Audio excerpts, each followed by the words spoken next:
πολύ μετά. Τα δύο πρώτα είναι καρπός του πρώτου ταξιδιού στην Ελλάδα. Το τρίτο και το τέταρτο γράφονται πολύ αργότερα.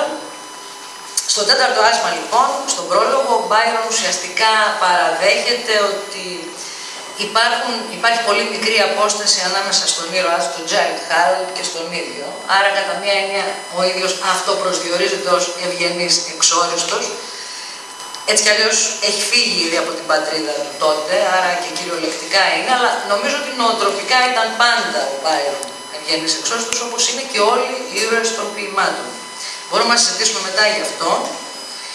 Κυρίες και κύριοι, θα ξεκινήσω εντελώς ανορθόδοξα, θέλοντας να ευχαριστήσω από εδώ, δημοσίως, τον αγαπητό φίλο Ιορδάνη Ρόζη, ο οποίος φρόντισε το βιβλίο από τις γραμματικές μας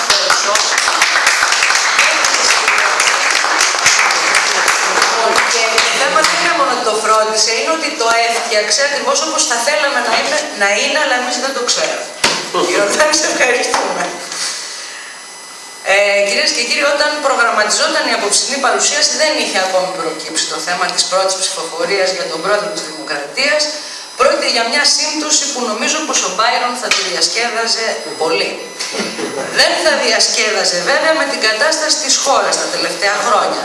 Πιθανότατα θα διοχέτευε υπολογισμένα την οργή και την απογοήτευσή του σε έναν από τους περίφημους διρωνικούς θρήνους, όπου τη θλίψη για την παρακμή της άλλοτε λαμπρής ωραίας Ελλάδας διαδέχεται η οργισμένη επίθεσή του εναντίον των Ελλήνων που δεν διεκδικούν δυναμικά την ελευθερία τους. Ένας τέτοιος θρήνος απαντά στο ποίημα «Τα νησιά της Ελλάδας» που το έχει μεταφράσει ο Γιάννης. Αυτές οι επιθέσεις του κόστησαν εξάλλου τον χαρακτηρισμό ανθέλινα για κάποιο διάστημα, προτού βέβαια λατρευτεί ως ο μέγιστος των Φιλελλήνων. Ξεκίνησα πολιτικολογώντας όχι μόνο επειδή το καλούν τα γεγονότα των ημερών, μα επειδή ο Μπάιρον είναι ουσιωδός πολιτικός.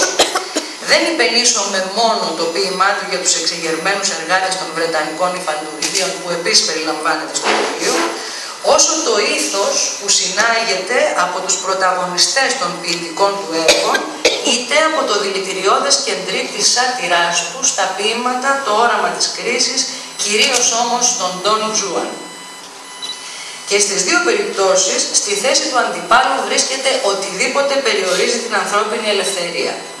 Πολιτική, κοινωνική και εκκλησιαστική θεσμοί, αντιλήψεις και στερεότυπα, νοοτροπίες και συμπεριφορές. Ολόκληρος ο κόσμος εν τέλει. Αφού εξορισμού ο ρομαντικός, οριστικά και αμετάκλητα ξένος, ζει μέσα σε ένα περιβάλλον αντίξω που κάθε στιγμή απειλεί να τον αφανίσει. Αυτός άλλωστε είναι ο πυρήνας της ρομαντικής ηρωνίας και το υπόβαθρο όλων των εκδοχών του ρομαντισμού, είτε αυτές απορρέουν από ιδεολογικές και φιλοσοφικές προϋποθέσεις, είτε απλώς οφείλονται σε τοπικές και πολιτισμικές ιδιαιτερότητες. Και ενώπιον αυτής της αντίξωης πραγματικότητας, οι ποιητικές αντιδράσεις ποικίλουν.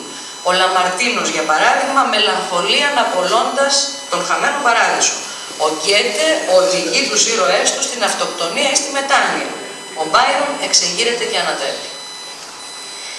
Αν θέλαμε να προσδιορίσουμε τον βυρωνικό ήρωα με μια φράση που θα απέδιδε την ουσία του βίου και της πολιτείας του, νομίζω πως θα τέριαζε ο τίτλος του φιλοσοφικού δοκιμίου του Αλμπέρ Καμί, «Ο επαναστατημένος άνθρωπος».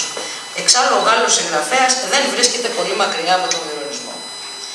Ανεξάρτητα από το αν εμφανίζονται ως αμαρτωλοί καλόγεροι, σκοτεινοί κουρσάροι, μεταμφιεσμένοι αριστοκράτες ή παρικμασμένοι ηγεμόνες, οι πρωταγωνιστές της βυρωνικής ποίησης είναι κατευθείαν απόγονοι του Προμηθέα, του Μιλτόνιου Λούσιφερ και των ωραίων παρανόμων του γοτθικού δράματος. Καταστροφικοί, σκοτεινοί και υπέροχοι. Σε διαρκή πόλεμο με όλους και με όλα. Ζουν μόνοι τους και πεθαίνουν μόνοι τους. Υπάρχουν μέσα από το πάθος και καταστρέφονται εξαιτίας του. Το δικό τους άπιαστο ιδανικό είναι η ελευθερία.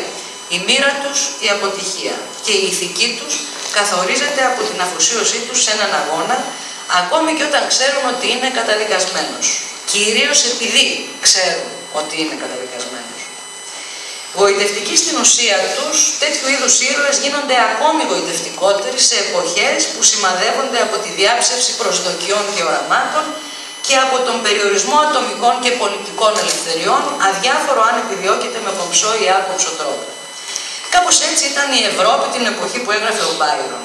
Από τη μια βίωνε τη διάψευση των ελπίδων πως ο Ναπολέοντας θα έκανε πράξη τα οράματα της Γαλλικής Επανάστασης για ελευθερία, ισότητα και αδελφότητα, και από την άλλη έβλεπε πάνω της το φάσμα της Ιεράς Συμμαχίας του Μέττερνιχ να στερεώνεται και να κυριαρχεί. Δεν είναι λοιπόν τυχαίο που ο βυρονισμός, αυτή η άγρια, σκοτεινή, ανατρεπτική εκδοχή του ρομαντισμού και αιρετική ταυτόχρονα, απλώθηκε σαν μολυσματικός πυρετός στην Ευρώπη και την Αμερική. Τόσο ώστε ο χαρακτηρισμός βυρονομανής του Κωστή Παλαμά για την ελληνική πίστη του 19ου αιώνα να αποδεικνύεται εν τέλει εύστοχος για μεγάλο μέρος της ευρωπαϊκής λογοτεχνίας. Ομοίως δεν είναι τυχαίο που σε αρκετές χώρες ο βυρονισμός καταδικάζεται επισήμως ως κίνημα ασεβές, βλάσφημο, αιρετικό. Σατανική σχολή αποτελεί ο Άγγλος ποιητής Ρόμπερτ Σάουδι, τον Μπάιρον και τον Σέλι, και με ανάλογους όρους θα χαρακτηρίσουν οι Γάλλοι μοναρχικοί ρομαντικοί τους βυρονόληπτους συμπατριώτες. Στην Ελλάδα η καταδίκη θα γίνει και από καθέδρας, όταν στον Πανεπιστημιακό Ποιητικό Διαγωνισμό του 1860 ο εισηγητής Αλέξανδρος Ρίζος Ραγκαβής, που 30 χρόνια νωρίτερα ήταν επίσης βυρονομανής και μάλιστα από τους εισηγητές του βυρονισμού στον Αθηναϊκό Ρωμανισμό, θα αποκηρύξει την αίρεση, συνδέοντας εμέσως τον βυρονισμό με τα γεγονότα εκείνα που οδήγησαν στον αντιδυναστικό αγώνα και στην έξωση του Όθωνα.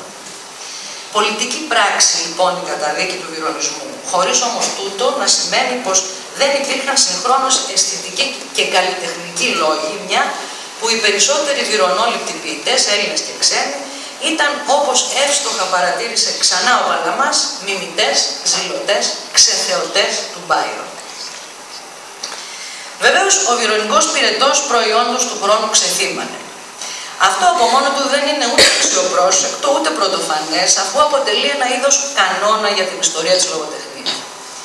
Εκείνο που προκαλεί ενδιαφέρον είναι πως ο Μπάιρον ως ποιητής σταδιακά απογυμνώθηκε από όλα όσα στο παρελθόν τον είχαν καταστήσει πολιτικό σύμβολο και εγκλωβίστηκε σε μια γραφική εικόνα του φιλέλληνα που ήρθε να πεθάνει υπέρ της ελληνικής ελευθερίας, του ποιητή που έγραψε ποίηματα για την Ελλάδα και για τη Θηρεσία Ματέρα, την Ελληνίδα που ερωτεύτηκε.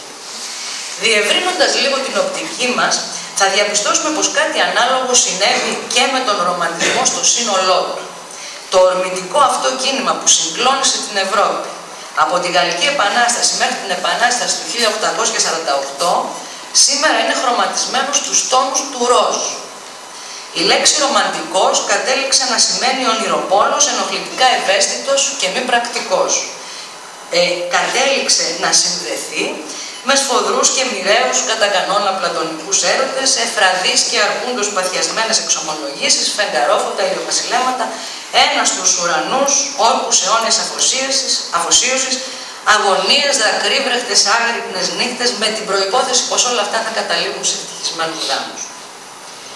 Μπαίνω στον πειρασμό να σκεφτώ πως και αυτή η παραχάραξη έχει πολιτική χρειά, σίγουρα πάντως πολιτική χρησιμότητα, και πως ενδεχομένως δεν είναι άσχετη με τον περιορισμό του Μπάιρον στο κάδρο του φιλελληνισμού.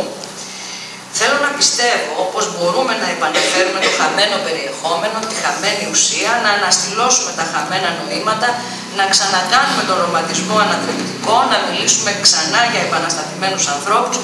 Υποπτεύομαι όμως πως έτσι διακινδυνεύω να με χαρακτηρίσετε ρομαντική, δυστυχώς όχι με την έννοια που θα μου άρεσε. Ευχαριστώ πολύ.